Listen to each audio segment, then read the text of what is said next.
Are you guys?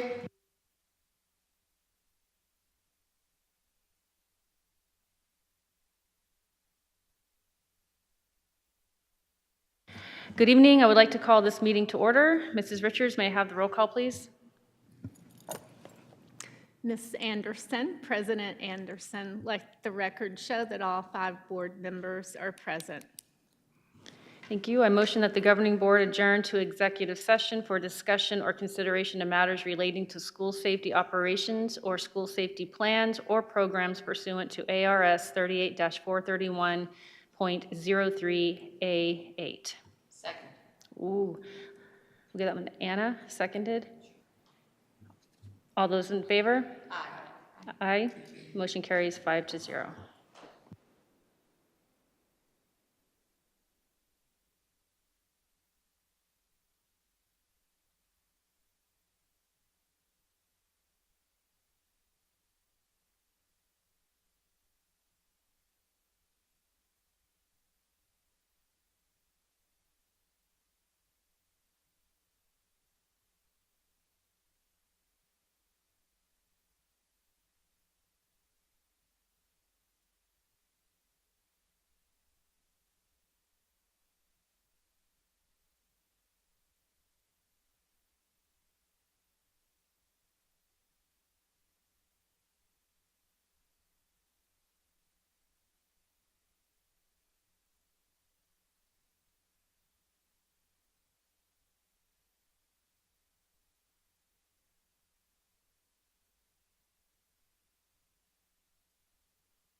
I motion to convene in regular session. Second.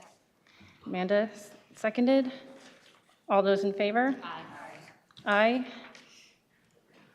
4-0. Tiffany will return soon. Next, we're going to do a moment of silence and the Pledge of Allegiance, but I would like to ask that we keep Sheila Ugetti's family in our thoughts and prayers. She was the Gilbert School District's governing board president.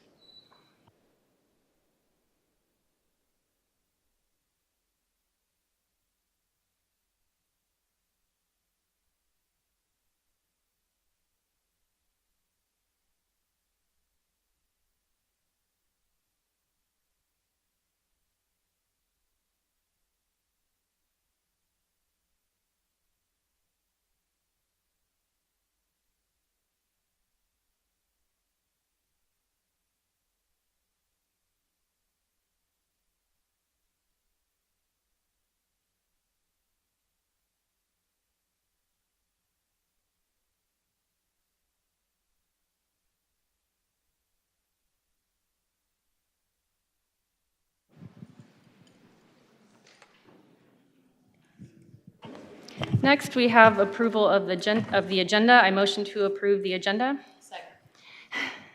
Amanda seconded. All those in favor? Aye. Aye. Motion carries 5-0. All right. Mrs. Richards, we have the superintendent's report with the Higley Adventures, Points of Pride, and upcoming events. Thank you, President Anderson. In tonight's Higley Adventures, we have some very exciting news because we have state champions again. So we want Mr. Daryl Stengel. There he is.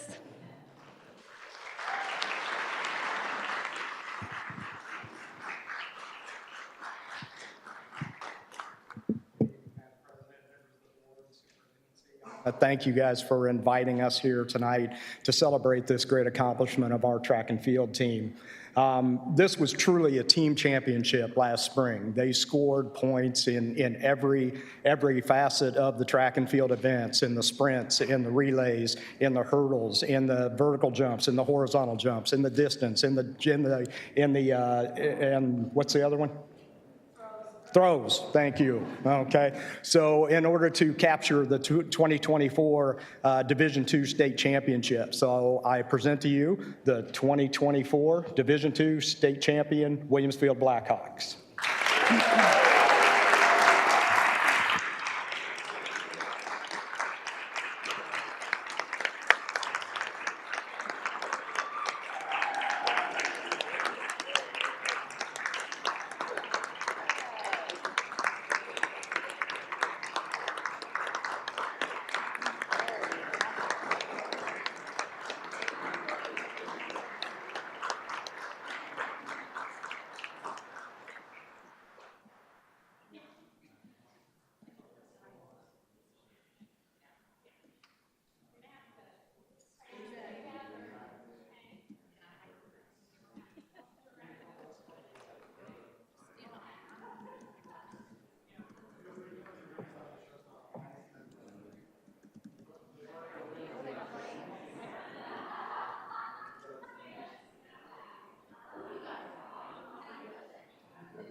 Ms. Richards? Yes, I I was do going to wanna give point you out a that- microphone and let you stand up. Would you like to? I'm good. I just wanted to point out, too, they overcame a lot of adversity through the year because their track was under construction the entire time. And so not just did they perform outstanding, but they also came over and practiced at Higley High and did all that. And so we thank Higley for hosting them. But what an outstanding accomplishment by our Division II track and field state champions. All right, Mr. Lotzenhauser, take this away now. So I have the pleasure tonight of recognizing Mr. Darrell Stengel, the athletic director from Williams Field High School, because I think it was last Monday, we were at our AIAA conference. AIAA is our Association for Athletics Directors. And throughout the course of last year, we do a Athletic Director of the Year award. Mr. Stengel was nominated by his peers from our SanTan region of the 5A, and from there he became eligible for the state 5A Athletic Director of the Year. And so last Monday, he was announced that Mr. Stengel is the 5A AIAA Athletic Director of the Year. Thank you, Mr. Stengel.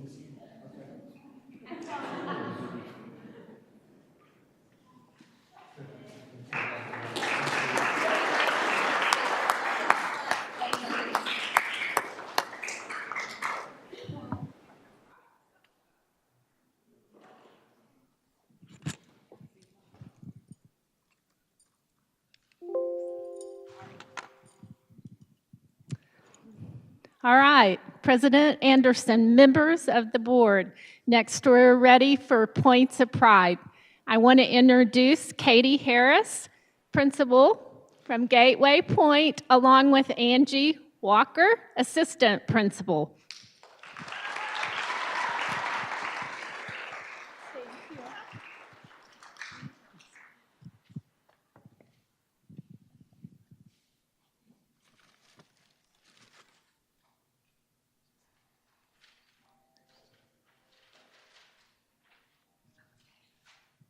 So I first wanted to say thank you guys so much for providing the opportunity for us to come. We look forward to this every year to recognize 4 amazing individuals. And the first one is Miss Lashea Fisher. Will you come on down?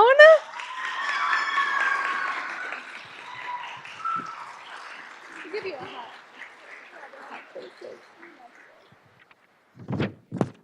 Okay, so Lashea's classroom is a vibrant and nurturing space where students are encouraged to explore, learn, and grow. Her ability to connect with her students on an individual level is remarkable, and she consistently goes above and beyond to meet their diverse needs. She designs her lessons to be engaging and interactive, creating an environment where students are excited to learn and participate. One of the standout qualities of Lashea is she creates a positive, inclusive atmosphere that allows each child to feel valued and supported. Both my kiddos have had the chance to have her, and I can tell you they love her from the bottom of their hearts. Her dedication to her students' well-being is evident in the strong relationship she builds with them and their families, ensuring that every student has the best opportunity to succeed. Her passion for teaching, her commitment to her students, and her ability to inspire those around her make her an invaluable asset to GWP. I have no doubt that she will continue to excel and positively impact the lives of countless students in the future. Furthermore, thank you for all that you have done. I said for my 2 kiddos and for Mrs. Walker, her youngest is in there. You make them fall in love with school over and over again, and I'm forever grateful for filling my mama heart on a day-to-day basis. So thank you.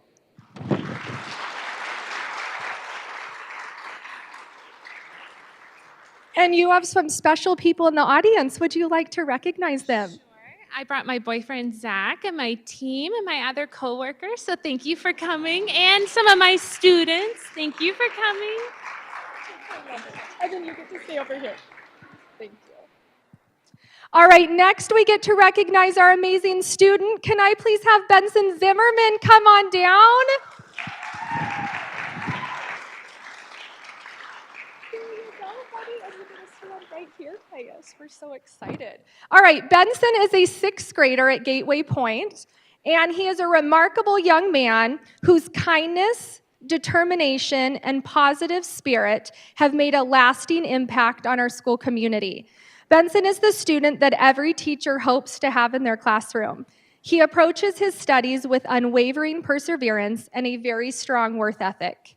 He never gives up, always striving to improve, and seeks help when needed. His determination to succeed is truly inspiring and a testament to his resilience. What truly sets him apart is his genuine kindness and the joy he brings to those around him. He is always willing to lend a helping hand, offer a word of encouragement, or simply share a smile that can brighten anyone's day. Benson's friendly and inclusive nature makes him a cherished friend and a positive influence on his peers. He has a unique ability to make others feel comfortable and valued, creating a welcoming atmosphere wherever he goes. Benson also has a wonderful sense of humor that brings laughter and lightness to any situation. He has a natural talent for making people smile, and his upbeat personality is contagious. Whether in the classroom or on the playground, his presence makes a difference. So thank you for all that you do at Gateway. We really appreciate you.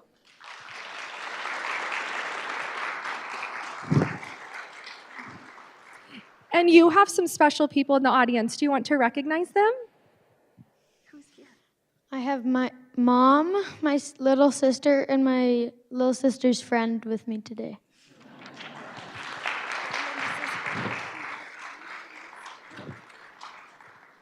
Do you want me to get you? And then you can come stand over here with Mrs. Fisher. And then I'll get the gift. All right, next we have Mr. Curtis Kerubin for our volunteer.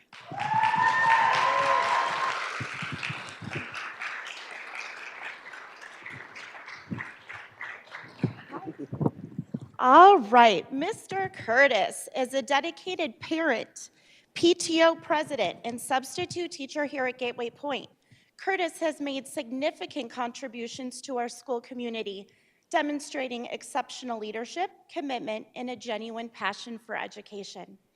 As PTO co-president, Curtis has been instrumental in fostering a sense of community among parents, teachers, and students. His ability to organize and lead events, manage fundraising efforts, and advocate for the needs of our students, has greatly benefited our entire community. Curtis is a proactive leader who listens to the concerns and ideas of others, ensuring that the PTO's initiatives are inclusive and beneficial to all. In addition to his role with PTO, Curtis has I'm sorry. You're totally fine. I got you. Has served as a substitute teacher where he has, here you go. Consistently impressed us with his professionalism, adaptability, and ability to connect with students. Whether stepping into the classroom in short notice or planning engaging lessons, Curtis has shown that he is more than capable of managing the demands of teaching while maintaining positive, productive learning environments. Curtis's dedication to our school goes beyond his official role. He is supportive and involved parent who is always willing to lend a hand, whether it's volunteering for events, assisting with classroom activities, or providing thoughtful feedback on school matters. What truly sets Curtis apart is his genuine care for others and his desire to make positive impacts. He brings energy, creativity, and a collaborative spirit in everything that he does, inspiring those around him to get involved and contribute to the betterment of the school. So thank you, Curtis. And who did you bring with you? Oh, who didn't I bring with me? Well, first I brought my co-president that also helps me with a lot of this stuff. I brought pretty much all my family, if you all want to just wave. And most importantly, I brought my grandmother, who I've had the pleasure of being her caretaker for the last couple years. So.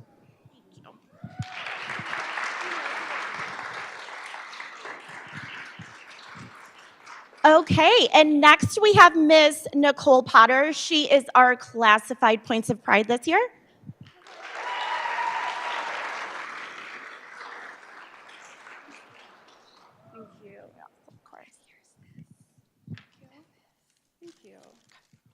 All right, Nicole has been a dedicated and valuable member of our school community for several years, consistently going above and beyond to support our students, teachers, and staff.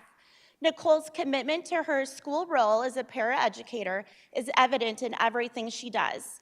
She approaches her work with a level of professionalism, compassion, and enthusiasm, and is truly commendable. Nicole has an innate ability to connect with students, understanding their unique needs and providing the individualized support that they require to succeed. Whether working one-on-one with a student, assisting in the classroom, or collaborating with teachers, Nicole consistently demonstrates a deep understanding of educational practices and a genuine passion for helping students reach their full potential. One of Nicole's greatest strengths is her adaptability and willingness to take on new challenges. Over the years, she has stepped into various roles and responsibilities, often going beyond the expectation of her position to ensure that our students receive the best possible support. Nicole is always willing to learn and grow, participating in professional development opportunities, and applying new strategies to enhance her effectiveness in the classroom. Thank you, Nicole. And then who did you bring with you? Thank you. I brought my wonderful Gateway family, my extended and humble SanTan family. Thank you for also showing up. Thank you. Thank you. And of course, I have my mother, whose wonderful legacy I have to carry on. Mimi at SanTan, we love you. Thank you.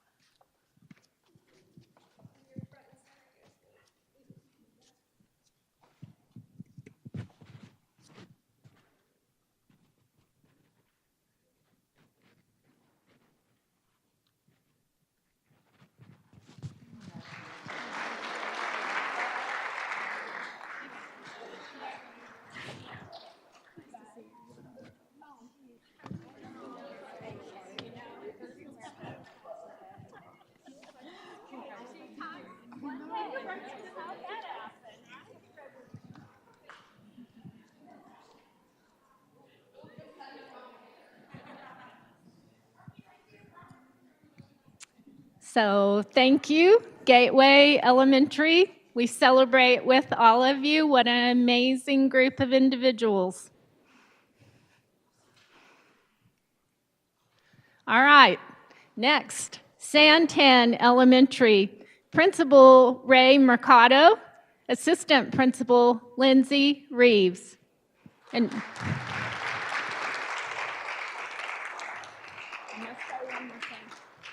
one more thing that's not on the slide. Mr. Mercado just received the GCU Principal of the Month Award for the whole state of Arizona. So, thank you, thank you. Couldn't have been done without my team, and now they give me the mic, so. Turn the lights on, let's get the music going, here we go. Congratulations, Gateway. President Anderson, Superintendent, board members, cabinet members, community members, thank you for this opportunity. We absolutely love taking time to celebrate the amazing people on our campus that every day come and just spread the magic. And so we truly feel this is a blessing to recognize them because they make a positive impact in all parts of our campus. So here we go. Our first, let's see, here's, I got new glasses, sorry, literally today. Certified staff member, April Sandvin, please come up.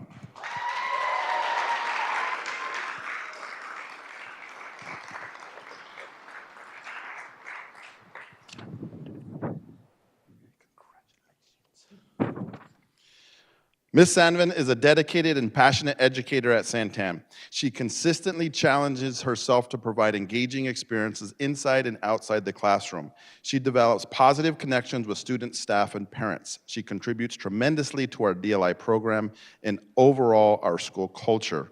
And recently, she just came back during the summer. Where did you take a group of students? Oh, Panama. Panama, on her own time, a group of DLI students and parents. And so that was an amazing trip and experience for our kiddos. And once again, it's that inside and outside the classroom. This was from a staff member. April is one of the most positive people I know. She does everything with a smile and the epitome of a team player. She has worked so hard researching and learning the Leader in Me goal process so that we can implement it at SanTan and help students progress and grow with their goals. April is a superstar, and I'm so glad she is at SanTan. Another employee, besides April being an excellent teacher with AASA scores to prove it, she has helped create and lead the first Spanish club on campus. She has also been a pivotal member of the Lighthouse, helping to give staff a complete understanding of WIG development within our classrooms and as grade levels. April goes beyond what is expected of her, and as staff, we are all better for it. Another staff member, April is a standout educator at SanTan, going above and beyond for the DLI program and the campus, supporting student goals campus-wide as a member of the Lighthouse team. She sets ambitious goals for the program and tirelessly works to improve both the school and student success. April's collaborative spirit has made our school a better place for everyone. April truly deserves this recognition. And one last one. April is such a team player, she manages to juggle DLI, Gen Ed, and Lighthouse with ease. She is such a kind person to work with and always willing to pitch in when needed. She is a great addition to our school. We are lucky to have her. Congratulations. April, who did you bring with you? Well, SanTan family, along with my kiddos, my husband, and my dad. Thank you. Next is our classified employee, Miss Jenny Young. Will you come up here, Miss Jenny Young?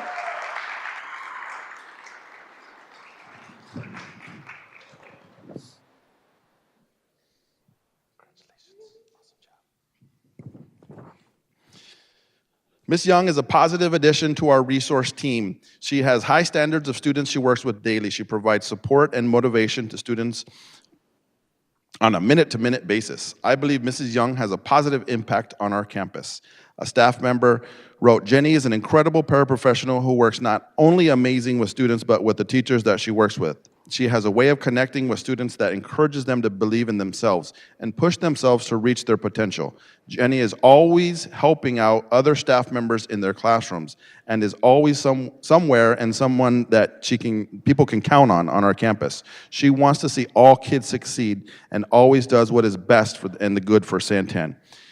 Another educator said, Jenny is an amazing paraeducator that provides positive, consistent support to our struggling learners on our campus. She has worked with some of our most challenging students and always brings calm, kind support to any kid in need while keeping her expectations consistent to help students reach their potential.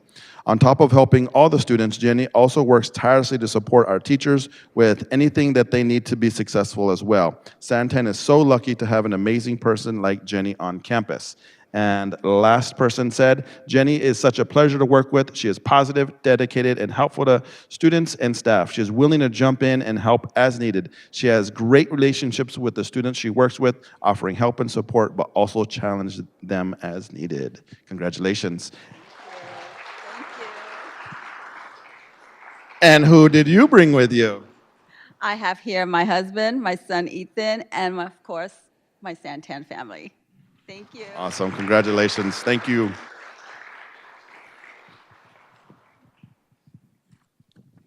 All right, I get the pleasure of recognizing our student point of pride, DJ Shirky. Come on up, DJ.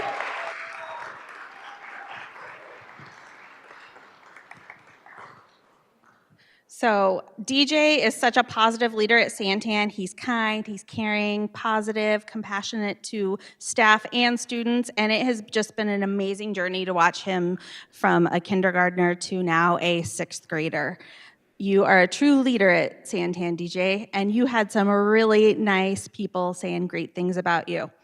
This kid, I don't know if anyone loves SanTan more than he does. He's a leader in and out of the classroom, and he's even made more of an impact at SanTan since joining the Student Lighthouse team. He's a wonderful student tour guide when we have guests that visit campus. He's always a positive light while at school, and it's been incredible to watch his confidence and leadership skills flourish throughout his years at SanTan. Then, this one had to come from Mr. Murphy. DJ's an excellent leader in the music classroom and music club. He constantly helps other students with singing and drumming and is always excited to participate. DJ brings his positivity and engagement to everything he does. Another staff member said, I can't think of a student on campus who is more invested in the good of SanTan and spreading leadership around like confetti. As a member of the Student Lighthouse last year, DJ took initiative at every turn, designing badges for students to wear, participating in all Lighthouse events, and even working extra shifts. He was the first one there and the last one to go home. He gives tours, he speaks, and he came and spoke in front of the district and community members at one time, and when he was re-interviewing for his Lighthouse position, he came dressed professionally and early, because what's your favorite saying? If you're not early, you're late. And he even asked for special interview questions because he wanted to make sure he was prepared for his interview. He is always working hard to show his leadership to others and an unwavering commitment to following the habits and helping others on campus. And then recently, he took his own allowance and bought a compass of kindness to commemorate his first day of Student Lighthouse leadership meetings this year. And it matches the one that Mr. Mercado has in his office from the Franklin Covey Foundation. He just has such a vested interest. He's the epitome of SanTan, a positive spirit, and willing to do hard work and gets good results. Congratulations, DJ. I could stand up here and talk all night. Who did you bring with you tonight? I brought my mom and dad and my SanTan family, my staff members and teachers who have helped me along with this journey. Good job. Thanks, buddy. I'll stand right here. And then for our volunteer, we have Miss Danny Hayen.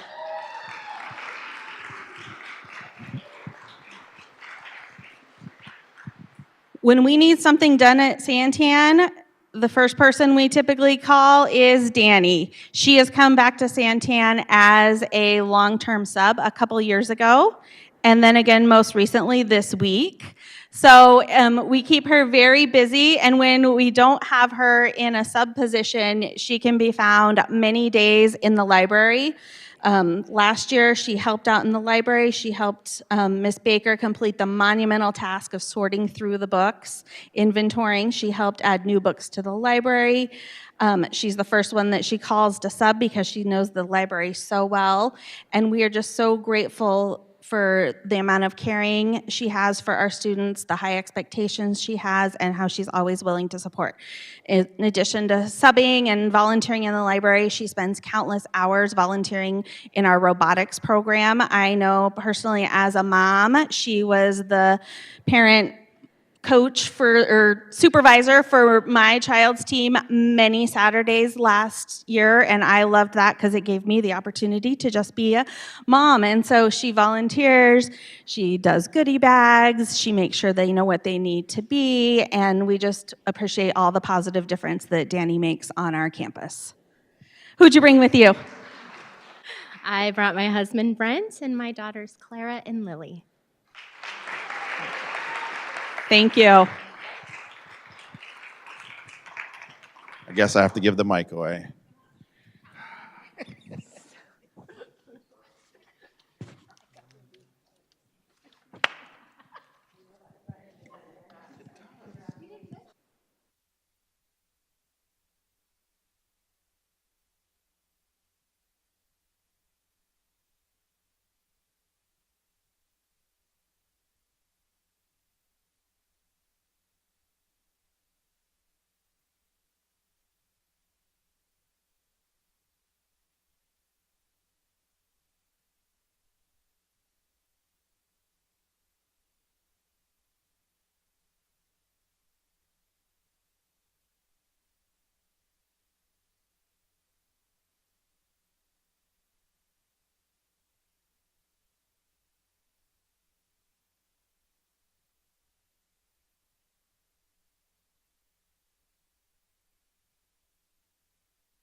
Thank you, SanTan Elementary, and all you that came to cheer them on. We appreciate you guys.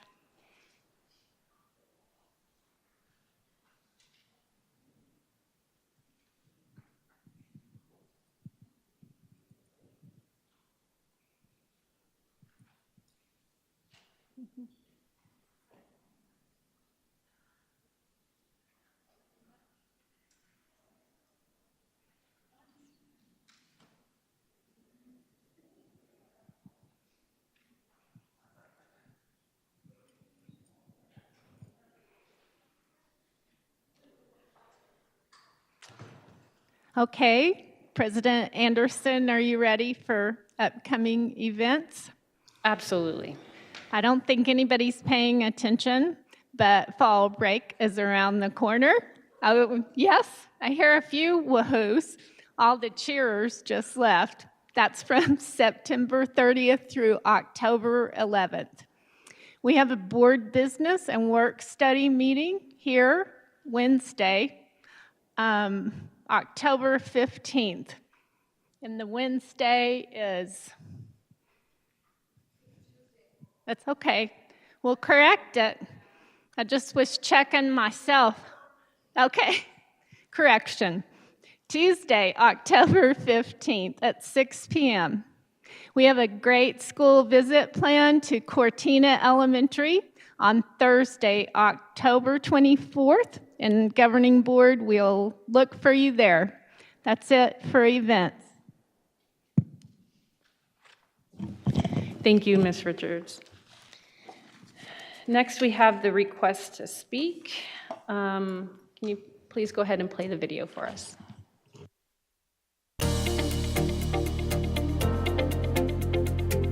We value input from our constituents. This time on our agenda has been set aside for anyone from the audience who wishes to address the board. Those that wish to speak should have filled out speaker cards, which are due prior to the start of our meeting. Members of the board may not discuss, comment, or take action on matters raised that are not specifically identified on the agenda. Therefore, pursuant to ARS 38-431.01I, action taken as a result of public comment will be limited to directing staff to study the matter, responding to any criticism, or scheduling the matter for further consideration and decision at a later date. Also, we ask that audience members practice proper public meeting decorum, refraining from either negative or positive responses, including clapping or verbal outbursts, to ensure fairness to all points of view. Those that refuse to follow these rules may be asked to leave. In accordance with Policy BEDH public participation at board meetings, if considered necessary, the Governing Board President shall set a time limit on the length of the comment period in order to ensure that each individual has an opportunity to address the board. The President may also set a time limit for individual speakers. Thank you for your cooperation.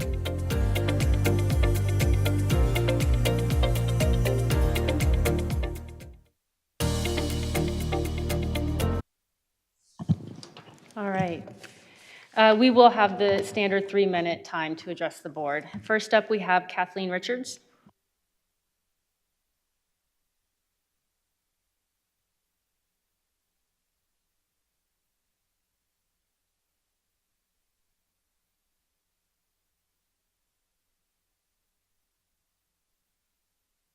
Just kidding. Good evening. Thank you for the opportunity to speak. And tonight, my hope is that there are some parents who are either currently watching at home or here, or might watch this at their own convenience. Over the last couple of weeks, we've had, not unlike lots of other areas in the country, a lot of scary things going around about safety in our schools.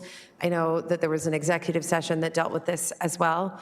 And I want to encourage our parents as much as possible. This district has already asked us to do this, to have conversations at home. This was a scary moment for me as a middle school parent. It was our first real encounter with the rumor mill of safety and how all of that got handled. And as a parent myself, I learned a lot through that process. And I cannot encourage families enough to make sure that they are reaching out to people here in our schools, whether it be because you hear something that your kiddo is talking about and you're concerned. Send that concern to the school and let the school decide what to do with that. Don't text it to your neighbor. Don't encourage all of that. Every parent that contacted me and said, have you heard, do you know? I tried as much as possible to encourage them to contact. Our principal at Cooley Middle School is a treasure. Mr. Cantrell, if you are watching or if you watch this later, we just thank you so much for your genuine openness to communication with parents. And that has been my own experience as a parent here in this district, that our administrators are willing to listen and want to hear from our families. But we have to actively take them up on that offer. And I hope that going forward, we do a little bit more of that. I do hope that the district is able to provide a little bit more clarity, perhaps in some of the steps that get taken when things like this occur, knowing full well that there's limitations to what you all are able to provide to families and not wanting to fuel flames that may not need to be fanned on a case-by-case basis. But just to encourage our families to make sure that they know what the channels are. And if you don't know what the channels are, please go ahead and find them, ask the questions, because the people here in our district are amazing and they do want to answer and they do want to help. And ultimately, we all want safety for our students, parents, teachers, administration, all of it. And we have to work as a team. So thank you.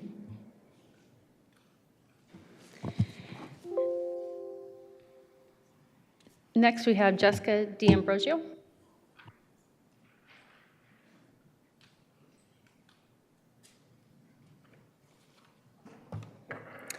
Good evening. Thank you to the Governing Board, the Cabinet, and Superintendent, Ms. Richards, for the opportunity to speak this evening. My name is Jessica D'Ambrosio, and as a parent, teacher, and student advocate here in the Higley Unified School District, I'd like to voice a concern. At the August 27th board meeting, 3 advanced placement seniors from Miss O'Neill's Multicultural Honors class spoke to the governing board during public comment to voice an injustice that was taking place in their class. This injustice was widely known to the class because a student actively shared that his parents hated the teacher and were trying to get the teacher fired, as well as press criminal charges against her over books. Following public comment, one member of our school board, against legal advice and correction, used her voice to attempt to shut down and to minimize the concerns and the thoughts of the student who spoke.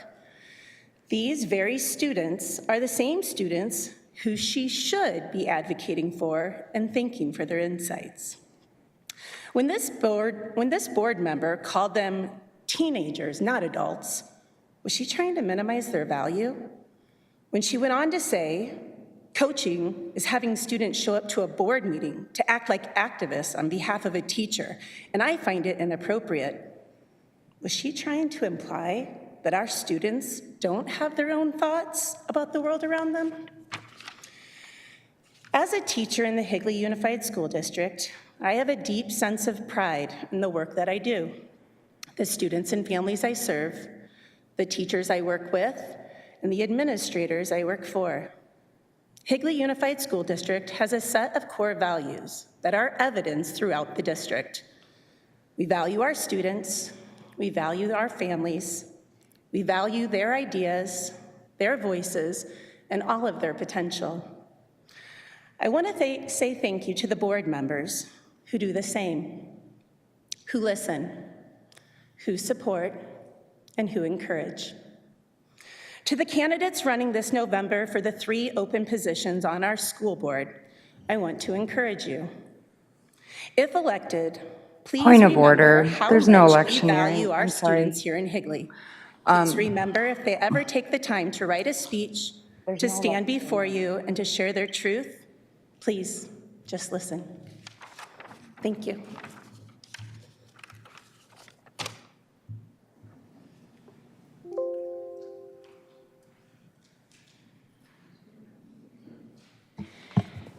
Moving to consent agenda, I motion to approve the consent agenda items 6.1 to 6.9. Second.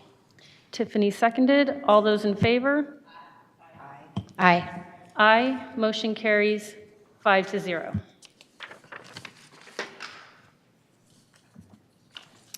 Next, we have our information items with 7.1, the advanced placement and dual enrollment presentation. Mr.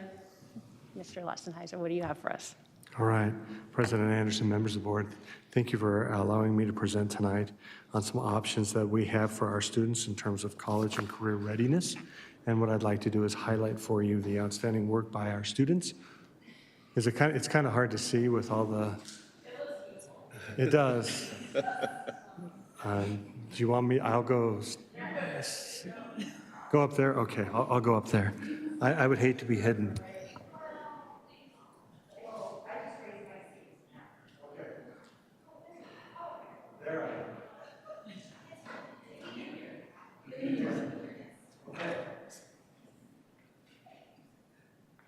I know normally I'm a couple seats down. Tyler's gone today.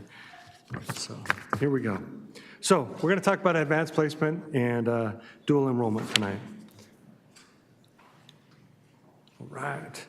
We're going to first talk about a comparison between advanced placement and dual enrollment. I know that's questions that a lot of people have. We'll talk about the offerings that we give for AP, the results that we've had over the last 5 years. I want to explain something about the Advanced Placement Scholars Program, and then we'll jump into dual enrollment. So that's our agenda for the presentation tonight. So the first question that people often ask is, AP or dual enrollment, what's the difference? And so I want to talk about both of these programs specifically. Advanced placement is given through the College Board. It's a national test, and so when you take an AP test for a specific subject, you're taking the same test that's given across the nation. Credit is determined by the score that you give on the test. You can get between a 1 through a 5, 5 being the best. And the deal with credit with an AP test is that you get the score between a 1 through a 5. 3 is considered passing. But when it turns around to talk about what credits are accepted by universities, it's very university driven. Each university has their own separate set of rules about what AP course exams they accept and what scores they accept in order to get credit. A lot of that depends on the university and depends on your major. So when people ask, hey, can you tell me if I got a 3 on the AP Lit, do I get credit for it? My response to you is, talk to the university that you want to go to, and they're going to be able to give you specific guidance on that when we take a look at what credits are applied. In general, 4s and 5s, students get credit for it, but not all of the time. It very much depends. However, we consider a 3 to be a passing score on an AP exam. When we talk about scholarship opportunities, we have the AP Capstone program built within Capstone are ways for students to have acceptance into universities if they complete the Capstone.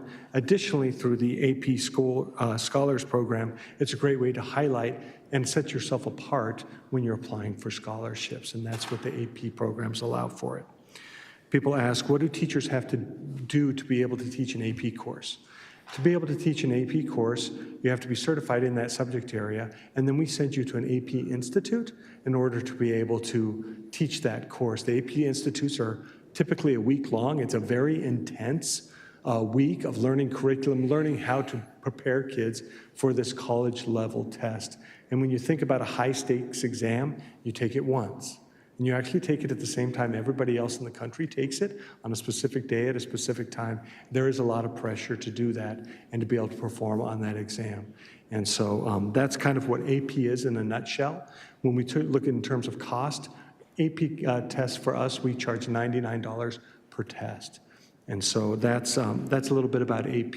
Let's switch over to dual enrollment. Dual enrollment we give through our educational partners, such as Chandler Gilbert Community College. And then when Mr. Pearson was talking about CTE, we also have dual enrollment with Scottsdale Community, Mesa Community, and Embry-Riddle through our CTE programs as well. Dual enrollment means the course is not just a high school course, but it is also a college course at the same time. Credit is determined by the grade you get in the course. So it's not on this one high stakes exam at the end of the year that you prepare for. It's what you have shown the entire time and you're going to get a grade determined by that teacher and credit for that course. You actually are starting your college transcript at that point that you take a dual enrollment class. We call it dual enrollment because you're dually enrolled between our high schools and our higher education partner. Through Chandler Gilbert, the credits transfer to our in-state universities, and that's really the pipeline that we're trying to do, is develop that so that those credits transfer. Do they transfer out of state? Again, I would ask if anyone's listening and they're saying, how do I know if that's going to do it? That's the specific institution, specific university you're going to, and the specific major you're in. And have those conversations when you're applying for colleges and being accepted into those colleges. The teachers to teach this, they actually have to be qualified and are adjunct professors of the school that we work with. So it's not that they go to a training, it's that they have an additional advanced degree. I know you have to have a master's, and when you take a look, many of them are in their subject area or a specific number of higher 500 level and above courses, graduate level courses within that subject area. And so that is a process that our teachers work with the educational partner to make sure that they're dual enrollment certified. Currently, if you were to go onto Chandler Gilbert's website and say, how much does it cost to take a course? It's $95 per credit hour. And so when we look at both of these options, both of these options are ways that we can provide to our students opportunities to earn college credits before they get to college. A lot of times when I talk to parents about it is, we know that college is expensive. It's kind of nice to take advantage of it and maybe spread that out a little bit over while you're in high school, and so that you can have these credits that roll up when you go to the university.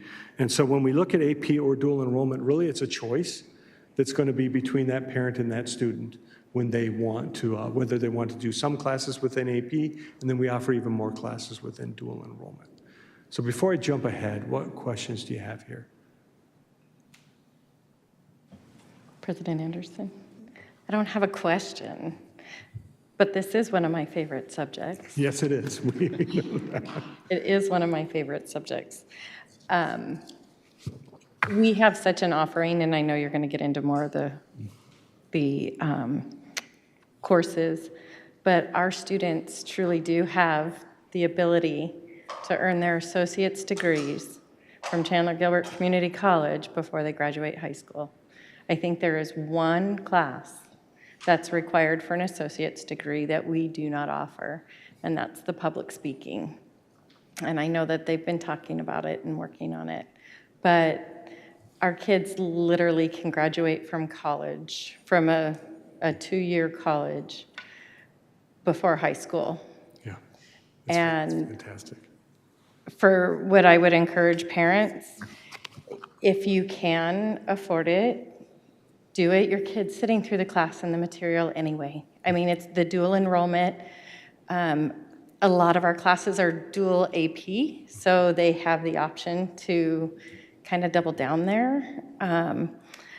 But your students sitting through the class and learning the material just the same as another. And if you have the means to do it, get those college credits, because then if they choose to go on to a university, then their prereqs are already made.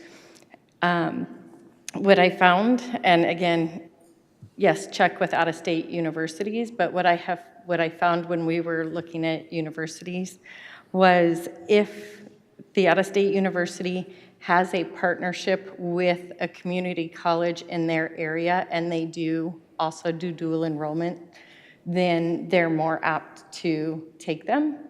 And the other important thing with that is keep your syllabus, because they do ask, can you provide us the syllabus? And we'll see if it matches up with our class, if they'll give you credit. So I love that we have this offering, because it is a saver for sure. So I could go on forever because I love the opportunity here. But I just wanted to point that out. Those were some of the things that I learned looking at out-of-state universities. I found that most of them, if they had a partnership with their high schools or community colleges, they'll take them.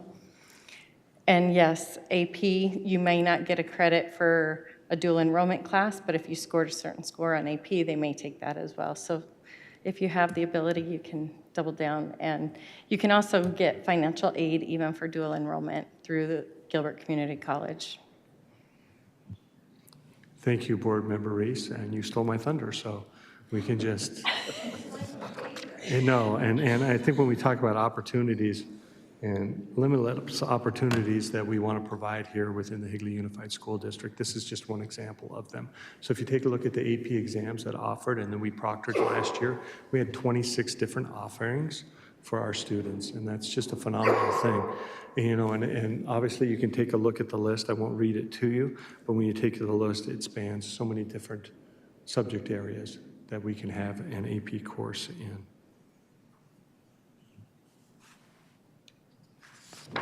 Next, what I'd like to do is just show you, I had to break this down by school. We're going to show you different school summaries for our 2 high schools. But this is the last 5 years, and I want to thank our ASI department for helping me have this data from College Board. But if you take a look at from 2020 to 2024, this chart represents and shows our total number of students, and we've taken a little bit of a dip, but we're back on our moving up for Higley High School. But if you take a look at our number of exams last year, we gave 525 exams. The one that I think I'm really proud of is the AP students with scores of 3+. That means one of the tests they took, they at least passed one of the tests that they took. A lot of students, and especially it seems like junior year, when you're advanced, are probably taking 4 or 5 tests. Okay, but our percentage of students, total AP students with scores of a 3+, you'll look at that increase in 2020, we were at about 70%, and now we've been able to raise that up to 87%.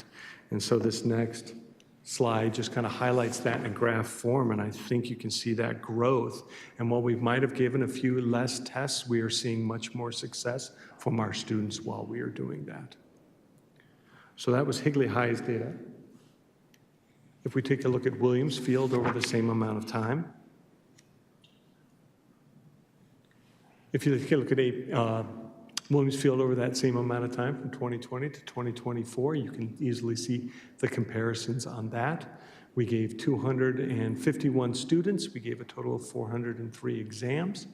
And again, when you look at our percentages from 2020, we were at 65% of our students had at least a 3 on one of their exams. Now we're up to 78% of that. Again, showing the growth, showing the commitment. And I really want to applaud our AP teachers for helping support the students to be successful on those tests. President Anderson, sorry, Mr. Lawson, there's something else to keep in mind considering the fact that I taught it during this time frame. 2020, we also had to do these tests online, and that was absolutely miserable. Yes. So I think it is remarkable amongst our students to be dealing with what we did, and then that new way of doing the test in 2020 was pretty remarkable.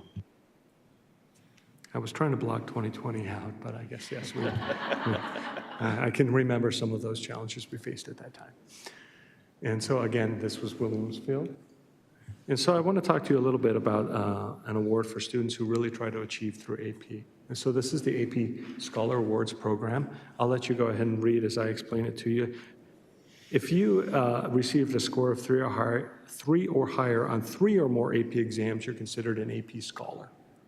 But then we keep going more, and we're going to talk about the number of students who reach this on our campuses. An AP Scholar with honor is students who have an average score of at least 3.25 on all of their AP exams taken, and 3 or higher on 4 or more exams.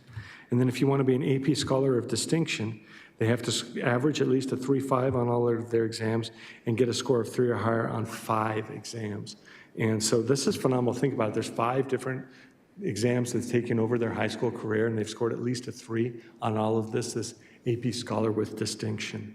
Additionally, we do have the capstone program on both of our campuses, and you'll see the capstone there. We have AP Seminar. To receive a capstone diploma, you do AP Seminar, you get a 3 in year 1. AP Research is year 2, you have to earn at least a 3. And for the diploma, you have to have 4 AP exams that you earn a score of 3 or higher on. That's phenomenal. To accomplish that, and students going through that, that is a lot to be able to do. If you're not able to do all of the AP exams, you do get the AP Seminar and Research certificate. We do acknowledge these in the programs when you take a look at graduation, and you see all the little symbols and squiggles or whatever is next to it. Some of those represent these AP Scholar Awards. And so, if you take a look, this is just 2024, just 2024.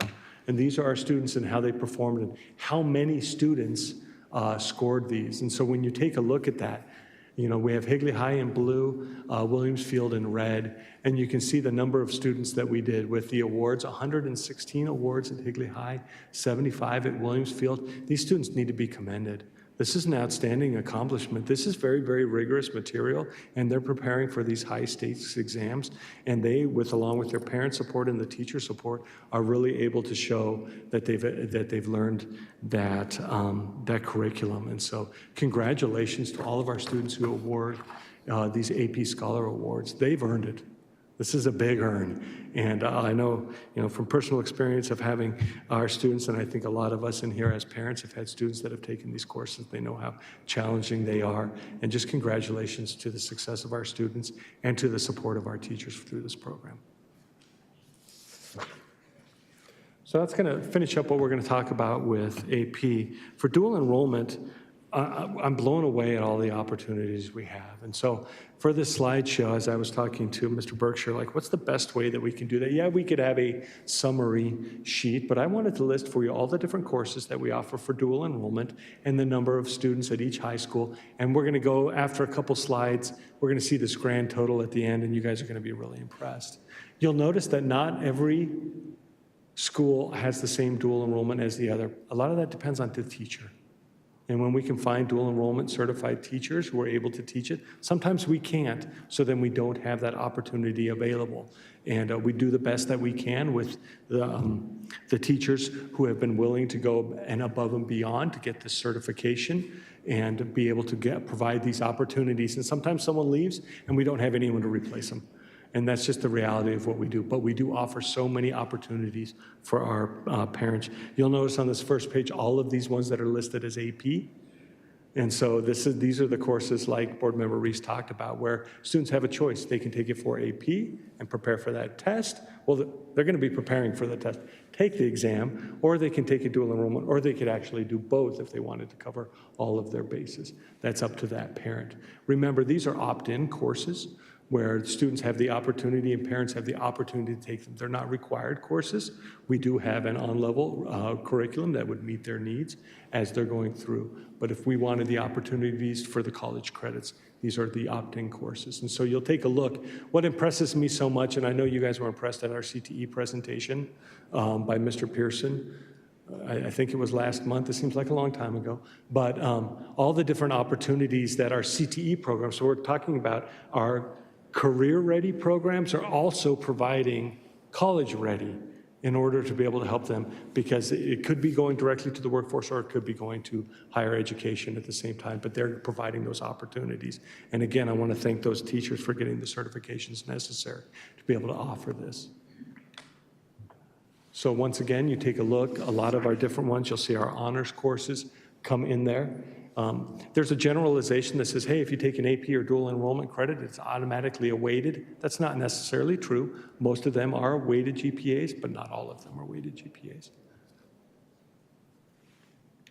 And then let's get to the kicker right here at the end. If you take a look at that total right down on the bottom, we had 1,362 courses that were taken by our students last year in 2024. That's phenomenal. The amount of commitment by the parents, commitment by the students, that the kids are getting college credit right there. It's not 1,362 kids, because many students take multiple of these, but it's how many different opportunities they had to earn it. And you know, again, when you look at this list, I think it's very impressive about all the different options. And you know, we have our saying about limitless opportunities. This is another example that we provide those opportunities. You know, one of the questions that I kind of get asked when I take a look at this, they're like, well, it said Higley High had more AP and Williamsfield had less.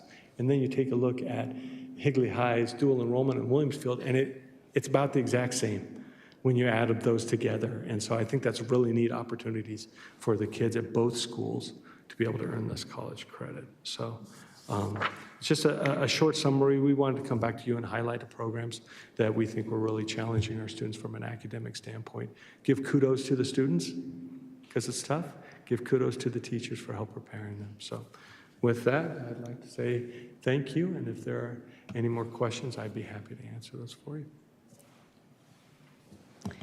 The number of offerings that we have is impressive, but it's to me even more impressive that we have the teachers that are qualified and willing to step up and take on that very tedious feat and do well at it also. So congratulations again to the parents, students, the teachers, the admin, everybody that supports this. I've had kids, and it's funny because I haven't had the opportunity to teach AP, and I don't think I ever want to. But whenever, I tell, you push it, not push it, but you recommend for students, hey, maybe next year you need to look at doing, like I said, AP Chem, and I took that year off to heal, and I came back, and the kids were running up to tell me just, hey, we did it, and this is what I got on the test. So like they go into it with fear, but they come out just so excited for their success and that they made it. And I know it's a lot of work. But my questions are, is this offered to online students or for online opportunities? We do not do dual enrollment through online. Their platform Chandler Gilbert uses is a little different than the platform we do, and so they were not the same, and so we have not offered it through them. We do have some honors courses, and we would allow students online to take EP if they needed to. And do you have minimum numbers for these, especially for like AP, like you need to have like 10, 15 kids that want to take the class, and if they don't meet that numbers, then you don't offer the class? Or is it you could have 8 students and we're moving forward?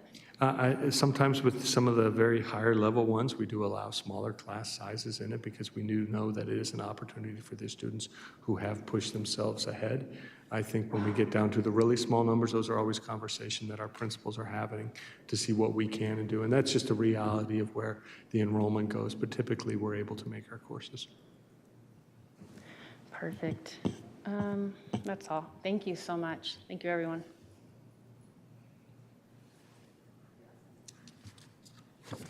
Okay. Next, we're going to move on to our action items. I'm sorry, 8.1 is the discussion of public meeting regarding cell phone towers in the district. Are there any questions or comments before I motion? President Anderson, I do have a comment. So I understand that while we canceled the agreement, and the cancellation of the agreement is influencing administration to recommend that we cancel the community meeting town hall. But the concern is we still have 2 other towers within our district, and the community has questions. And for the sake of transparency, I think it's important that we continue to have the town hall to allow community members to ask their questions, such as, how much are we getting for those towers? How are they approved? When were they approved? How long is the contract? Were they most likely approved through consent? And I understand that nobody in the district is equipped to answer questions regarding health risks. And I'm not sure if Verizon or AT&T, I think we have one of each. I don't know if they were asked if they had any experts to attend and be able to speak, and they just declined because they're not equipped to answer those types of questions. But I think that the meeting should still happen to allow the community to be able to ask these questions, because we shouldn't expect that every single person to do a public records request to be able to get these answers. So if we don't have a town hall, how can we communicate all this information to the community and allow that dialogue for them to be able to ask questions?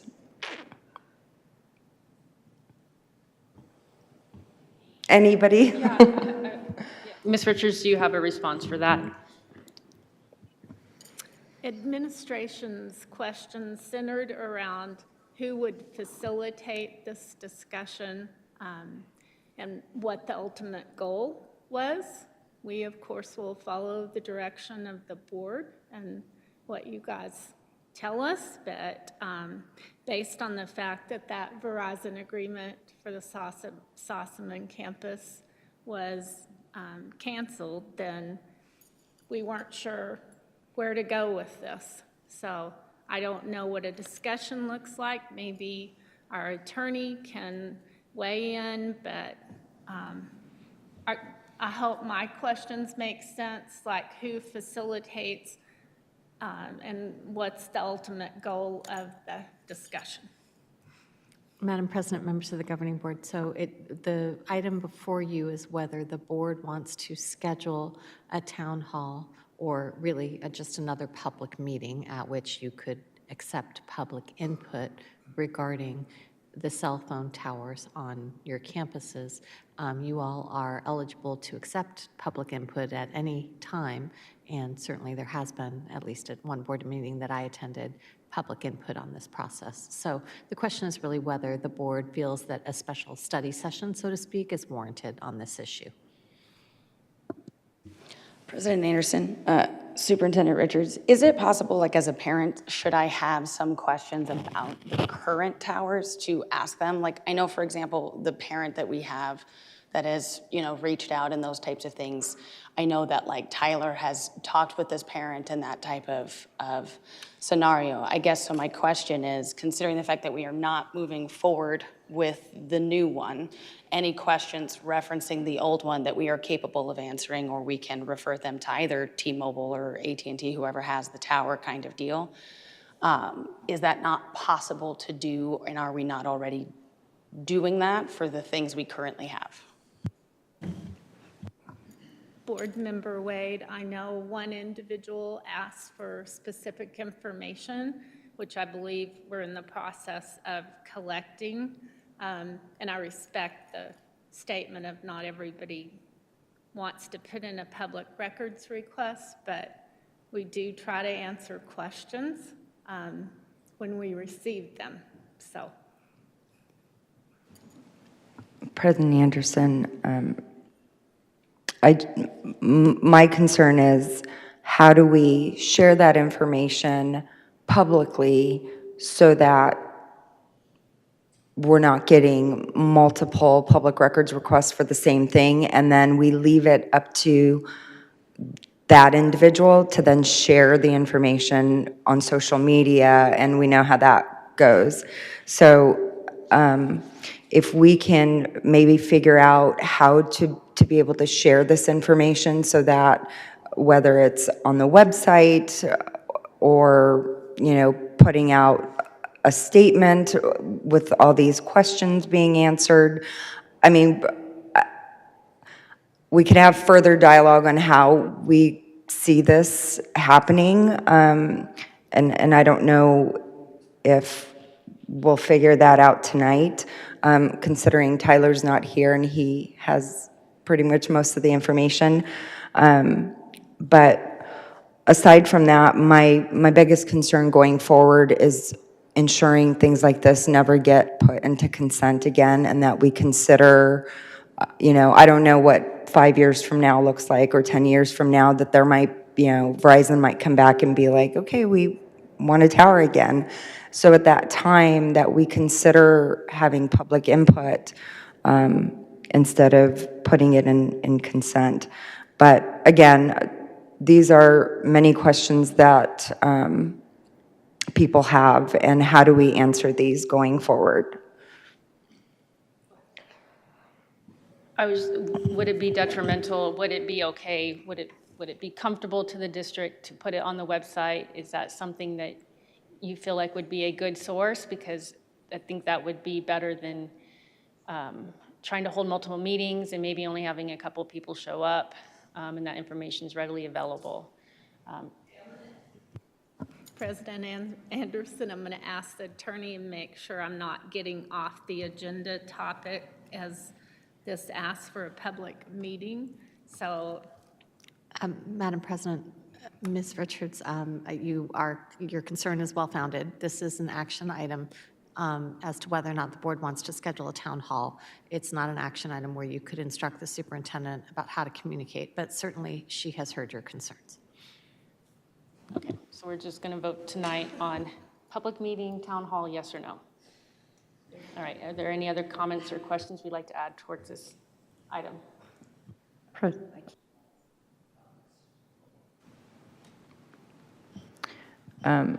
Anderson, I'd like to make a motion to table this to allow further conversation as to how we move forward to determine, to be able to talk to Tyler and figure out if we can do that publicly, and then we can maybe come back to this vote once we determine how that would look like and how we can answer these questions. Just to clarify, is this to vote to cancel the one that we had scheduled, is all? No. We did.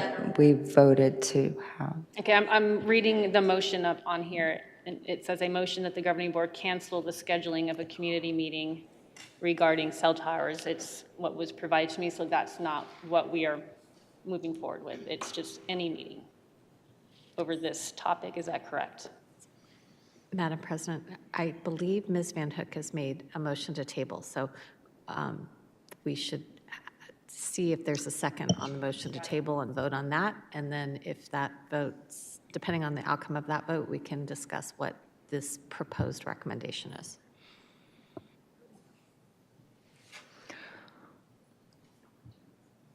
Well, I was questioning exactly what we'd be voting on to know what exactly I'm tabling, so that's what I'm trying to clarify. So my understanding is that there is not currently a town hall scheduled, and the administration is seeking a vote from the board on whether you want to move forward with having a town hall or whether you want to cancel the prior direction to host a town hall. President Anderson, for some clarification, we talked about this previously.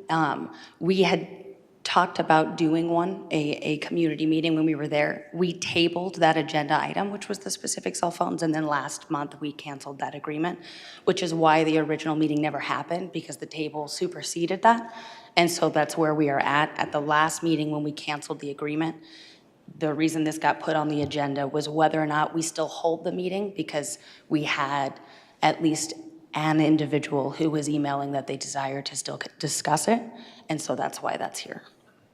I appreciate it. I understood that. It's just the language that I have in front of me wasn't matching up, so I was totally confused with what was happening. So we have a motion to table. Do we have a second?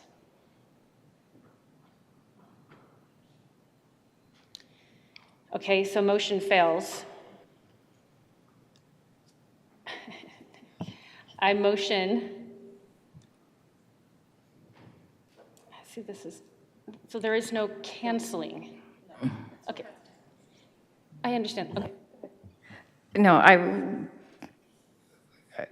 what we tabled in our original meeting was the contract is what we tabled. And there was some discussion about exploring potentially doing a town hall is what we had talked about in Sossaman Estates specifically. So my understanding is this recommendation is in general that we still hold a town hall meeting, or that we do hold a town hall meeting regarding all of the Verizon or all of the cell towers in our district is what my understanding that this particular motion is. If we want to hold a town hall regarding cell towers in our district. Over any cell tower. Before we were specifically talking about Sossaman and the new one. And we tabled the vote for the agreement with Verizon to see if we wanted to explore a town hall. Then when that agreement was canceled, because we were specifically talking about Sossaman Estates, there was no further need to move forward. So now this would be for any cell towers within our district. I spoke to several community members in different areas, several that have kids that attend Williamsfield, who live by Williamsfield. And the community members I spoke to don't support a town hall in this fashion. They don't think it's a good use of our district time, admin, that they really, their sentiments were it would be a waste of time for our district to hold a town hall meeting for a very small population of questions. So regarding the specific town hall, I mean, I listened to our community members and everything. That's not to say we can't come back and see if there's another avenue for information, but I would not support our admin holding a town hall on our cell towers, based on the community input I heard. President Anderson, Board Member Reese, I think it's unfair to say for a small community because there's quite a bit of people that are very concerned, and I've spoken to many, and I know that there was a survey done just in Sossaman alone, and there was majority of the community there was concerned. And so I don't know how many people you spoke to, but to say that the people that you spoke to get to counter what the people that are concerned about it isn't fair, because I know that there is quite a bit of people that are concerned about cell phone towers. And so how do we get this information out then if you know, that's something that we got to figure out, because these people want answers. They were never given the opportunity to hear about these towers going up. And so it is a concern, and so we need to figure out how to move forward if we're not doing a town hall. And just to be fair, I didn't say the small community. That's the feedback I received from people. And if there's a survey out there, where was this survey? How do we get the results for Sossaman? I was unaware who conducted a survey. It was a private survey done by Mark Garcia. Okay, so there's not been a full survey. I think through maybe their HOA. Okay. So it wasn't done by the district, but my understanding is he conducted a survey within his community, which is Sossaman Estates, and majority of the community wasn't a fan and had concerns. Madam President, I think we're straying a bit from the topic, which is what the board wants to hear. Certainly the community's questions weigh into what the board wants to do, but the question before the board is whether you want to hold a town hall or a community meeting or a special meeting or whatever you want to call it. That's the question before the board. I was just going to say, I think the information needs to go out there, but I think right now a meeting is not the direction that needs to be taken. But again, that information does need to get out there. So we need to have a motion made on the floor so that the board can vote on this item. And the recommended motion is that the governing board cancel the scheduling of a community meeting regarding cell phone towers. I'd like to make a motion that we cancel a town hall meeting. That we do not have a town hall meeting regarding cell phone towers in our district. Amanda seconded.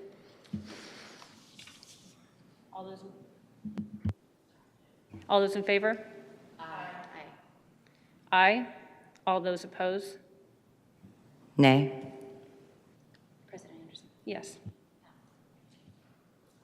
I just want to say that I also echo that putting the information out there is important. You know, if people have questions, I don't know if the town also has information on their website for the different cell phone towers we have in the entire town. But a town hall, just with the resources, as Mrs. Reese said, doesn't make sense for our admin when we have a ton of other things for them to do, and this would take a lot of resources for that to happen. President Anderson, one last thing as well. For any individual in the community who does have concern, you absolutely can email, and people have, and we have responded. So I think it is important, should you still have questions or desire those types of things, you can email the district office and receive the information that you are seeking. As far as the information we can give you, AT&T, T-Mobile, whatever, those types of things, obviously we are limited in that. But from our perspective, we absolutely can. President Anderson, I don't even know the answers to these questions for me to be able to respond to anybody that would email me. So, you know, obviously it would be nice for this to even be shared with the board. I don't know how, you know, when they were approved for me to go back and watch that recording or how much they're paying the district. I don't have any of that information. So not only the community, but also as a board member, I would like this information. So that's a lot of public records requests.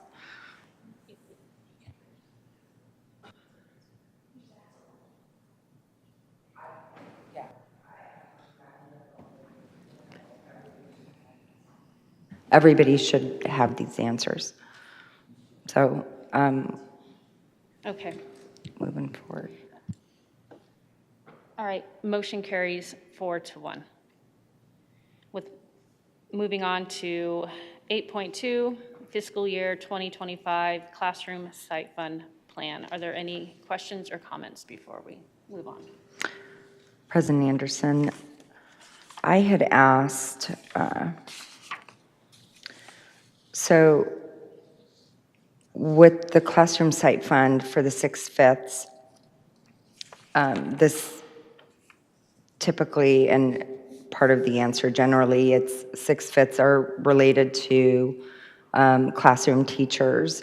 And so now we're being told that, you know, school counselors, school psychologists, speech, language pathologists, occupational therapists, physical therapists, and certified district instructional coaches are also included in this. And when I asked, you know, typically with teachers, it's because they're given an additional class. But my question was not answered. What qualifies all these additional roles to be included as part of the 6/5? I'm not sure who could answer that question. President Anderson, Vice President Van Hook, excuse my voice, tonight I'm a little ill. I can answer that question for you. 6/5 is when a teacher takes on one additional class. The classroom site fund portion is paid to all of those employees, but not 6/5. 6/5, we have currently 35 teachers that have taken on one additional class. So what the proposal is that we pay them we normally would calculate the additional class payment at the base rate of a starting teacher.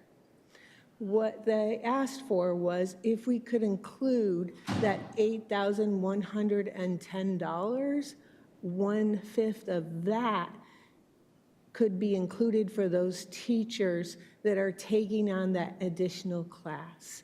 So it's giving them a little more additional money out of the classroom site fund. It is not giving anyone else more money unless they are teaching a class, one additional class according to their normal load.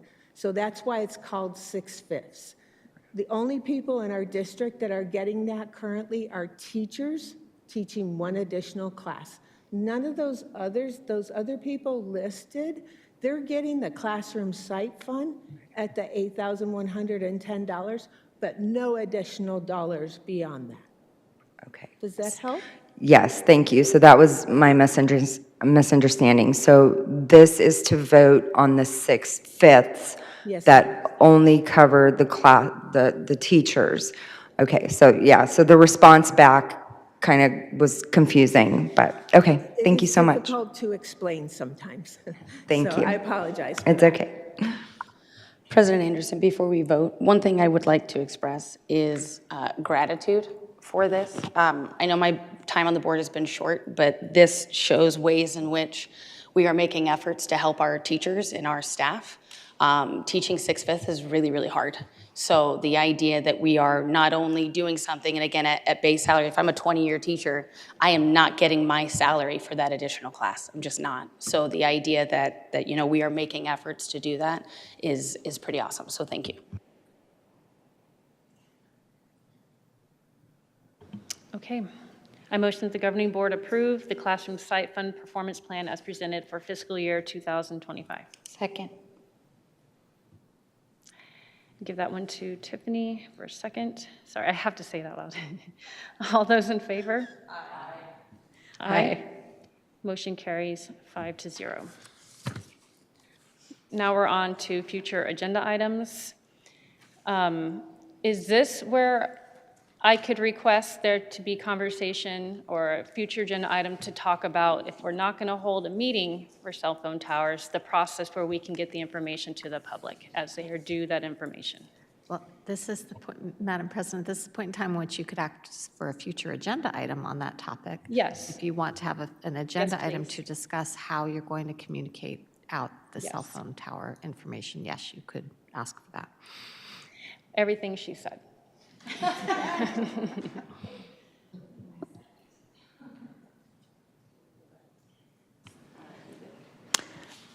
President Anderson, I'd also like to have a discussion related to the novel committee selection process.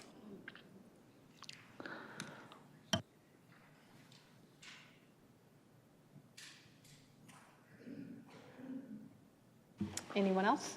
President Anderson? Oh, sorry. Yes. Sorry. If we can get a discussion item on, I guess, an additional process or protocol. At one point in time, we received a summary of our board meetings, and we have not received that, so I'm asking that we go back to that discussion. A summary used to go out after the board meetings to all the staff, and we used to get that as well. I'm seeing a lot of questions coming through on the superintendent's report that were covered in the board meetings, so I don't know if having a recap, so I'd like to have that discussion on potentially going back to that.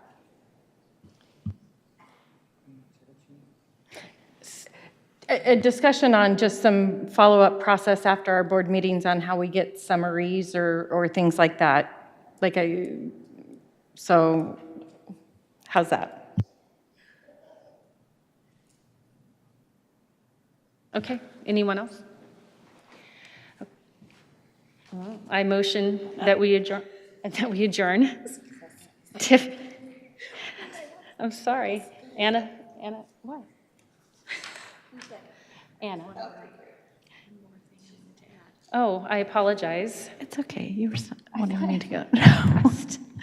I know I had previously talked about this, and we sent it in status, but I think if we could have an open discussion as an informational item, just talking about our cell phone use in schools and what that looks like across the board, and that would be great. I'm done now, President Anderson. We had a motion and seconded for adjournment. All those in favor? Aye. Aye. Motion carries 5-0. Have a wonderful evening, everyone.